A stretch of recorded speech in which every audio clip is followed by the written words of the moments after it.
Orang Ukrainanya gimana? Pelurunya dikasih minyak babi supaya orang Ceknya itu kalau mati nggak masuk surga katanya. Wah, edan tenan wis. Tambah lama wis tambah edan pokoknya. Perangnya pakai peluru babi. Ini ide bagus juga ya. Bagaimana harusnya dulu Ahok pakai bagaimana cara mengusir itu ya 212 gerombolannya. Harusnya dijaga pakai babi Monasnya kan. Мусульмани, здоров'ю нашій країні.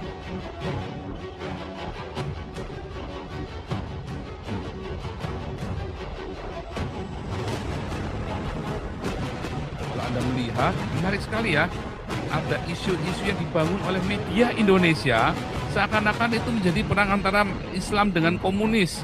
Soalnya, tapi ini yang menarik ya, isu agama. Aduh, Indonesia, Indonesia, entah mau kemana Indonesia ini.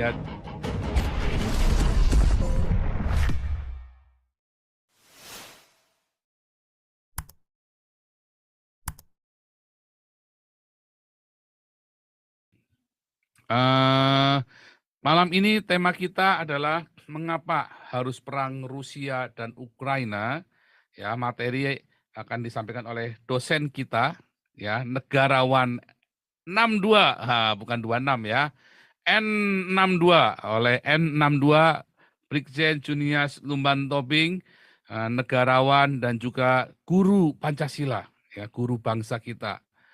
Ya, ini menarik sekali hari ini ya. Kemarin sudah dikasih bocoran sedikit.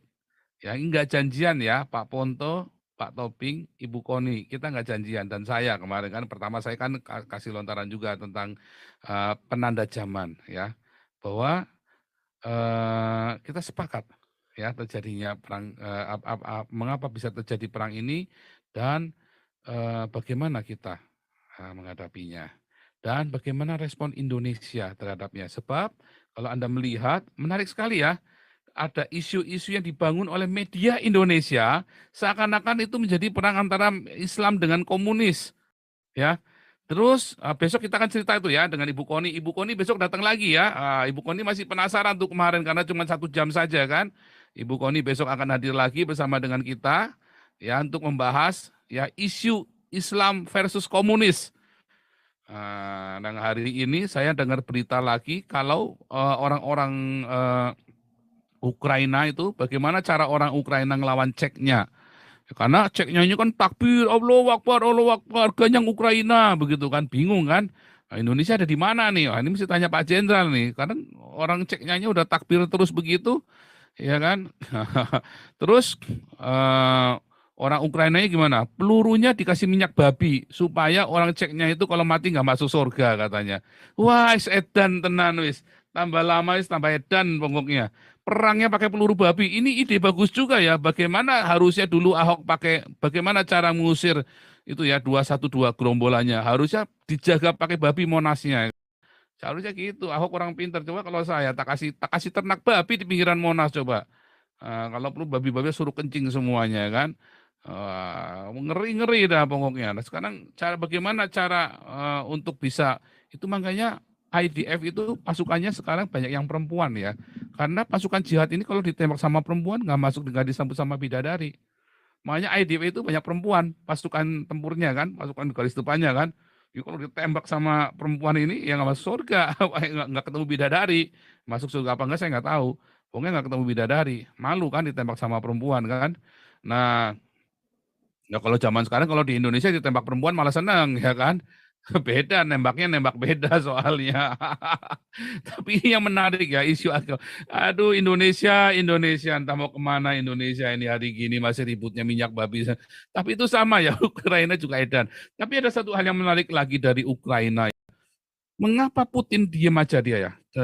Dia lawan terus. Ukraina dengan Rusia adalah dua negara yang kapasitasnya sama ya. Yang kalau nanti Pak Jenderal mungkin lebih paham dari saya ya. Dua negara besar, Ukraina, Rusia dan Belarusia adalah 3 negara pendiri Uni Soviet. Menarik kan? Jadi mereka bertiga ini sama besarnya. Tetapi setelah Uni Soviet ini bubar, ya di bawah Putin, Rusia itu menjadi yang paling kuat. Ya, Belarusia, Ukraina dan Rusia. Dan kekuatan bersenjata pasukan tempurnya antara Ukraina dengan Rusia itu hanya beda di jumlah tentara. Persenjatanya, mereka punya persenjata yang sama, yang hampir sama. Malah kan kemarin dibilang sama Dr. Koni, yang tahu sarang senjatanya ya Rusia, karena Ukraina ini punya hibah senjata yang luar biasa. Dan ada Chernobyl di sana, tapi Chernobylnya sudah diambil alih sama Rusia. Tapi kenapa si Putin ini bisa menang, bisa mendominasi, sementara Zelensky-nya ini merengek-rengek ke sana kemari, playing victim lah, dia rayu ibu-ibu dari Rusia lah, dia pakai pidato, pakai bahasa Rusia yang bikin penerjemahnya menangis segala macam. Ya, dengan pidato-pidato melankolis, dan dia pakai isu kenapa Rusia ngebom taman kanak-kanak dan segala macam retorika. Retorika. Bahkan duta besar Indonesia untuk Ukraina berkata bahwa Zelensky ini hanya berretorika. Menarik ya, menarik sekali. Ini kocak sekali. Dan yang lebih menarik lagi, tidak ada demo di Indonesia ya untuk menentang perlawanan Rusia. Ada dua. Mereka nggak peduli karena mereka hanya peduli dengan Palestina. Padahal Palestina dan Rusia adalah sama-sama yang mengakui kemerdekaan Indonesia. Ya, kedua, karena mereka jangan-jangan 212 ini berpihak kepada Rusia karena bersama-sama dengan ceknya yang Allahu Akbar, ya kan? Nah, heran kan? Nah, bingung kan? Nah, sekarang yang ketiga, ya memang tolol.